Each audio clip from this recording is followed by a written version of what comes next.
Bowling Green Falcons hit the road this week, and we welcome in from the Bowling Green Radio Network, Todd Walker, the voice of the Falcons. And Todd, thank you for spending some time with us on College Football Weekly. Good to be with you, Mark. Let's talk about that second half against Akron. The Falcons at home had everything going their way, and then in the second half, the Zips turn it around and an untimely loss for Bowling Green at home.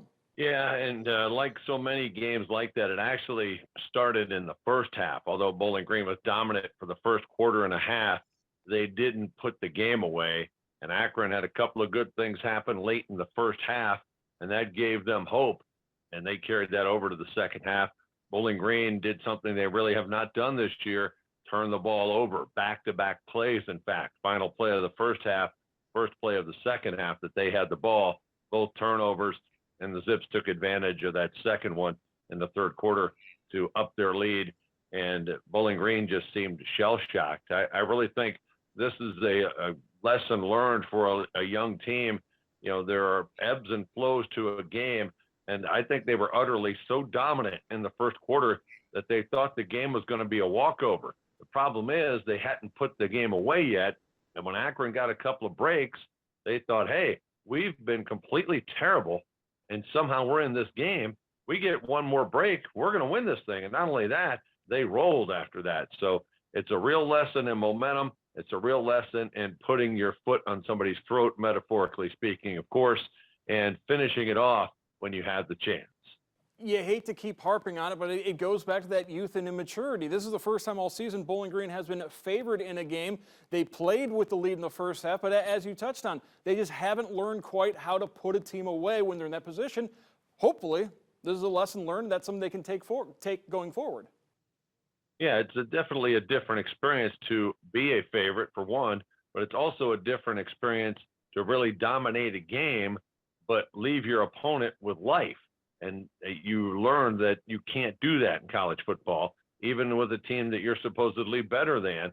You give somebody the chance, they will likely jump at it and take it, and if not, get back in the game, snap back and beat you. So this was a painful lesson for Bowling Green, no doubt about it. And you just hope that they learn from it instead of wallowing in it. We've talked about this in the past. This year, the MidAmerican Conference, the home teams almost at a disadvantage because they can't stay at hotels. And we saw that this past week where home teams were just 2-4 in the MAC. What can a home coach do to try and turn that tide? You'd think maybe next year they'll address it, maybe allow teams to go back to stay in hotels on home games, but they're not going to do anything about it this year. So what can Scott Loeffler do the next time the Falcons are at home? Well, you know, I'm not sure that had much to do with this situation. I think really this was an in-game mental problem because the team clearly was prepared.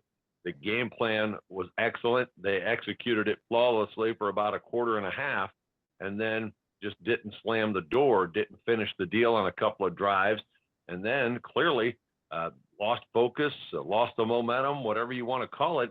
And then Akron has to go to who is now their number 3 quarterback this year, and he's playing with reckless abandon, nothing to lose, and they got it going.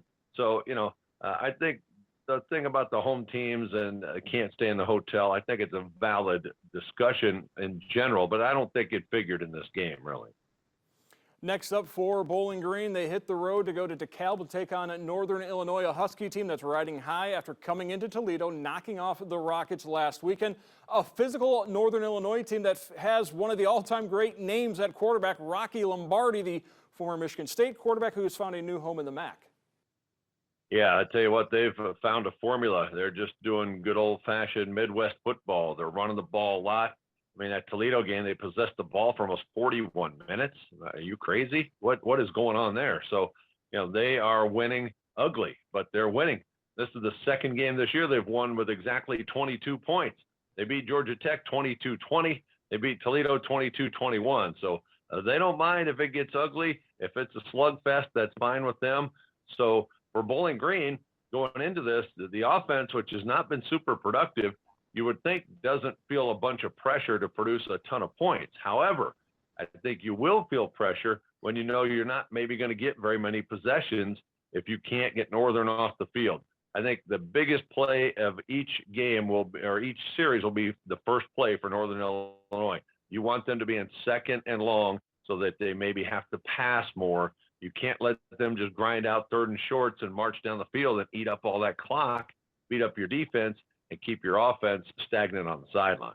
And I think this is a game that might very well come down to field goals once again, because Northern Illinois has shown a propensity to not be able to get into the end zone, but they've been able to kick field goals all season long. So this could be another one of those low-scoring games that comes down to those fickle winds of Northern Illinois.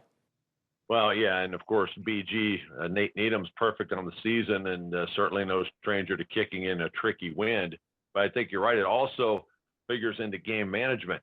You know, the other day against Akron, Bowling Green tried to punch it in from the 1 yard line and ultimately failed. That was a major swing of momentum there. And they felt like they could land a knockout punch and didn't do it. I think this week, if you're in a similar situation, the way Northern Illinois plays, you want to make sure and take that 3 because you don't know how many more chances you're going to get. And it's also, like you said, they've had trouble scoring in the red zone too. So you got to figure they may have to kick a few field goals if they get down there. It's really going to be interesting to see how the strategy plays out because you figure it's going to be a low possession, low scoring game. All right, thank you very much, Todd Walker. You can listen to him on the Falcon Radio Network each and every game. Todd, enjoy the trip to DeKalb. Yeah, thanks, Mark. Appreciate it.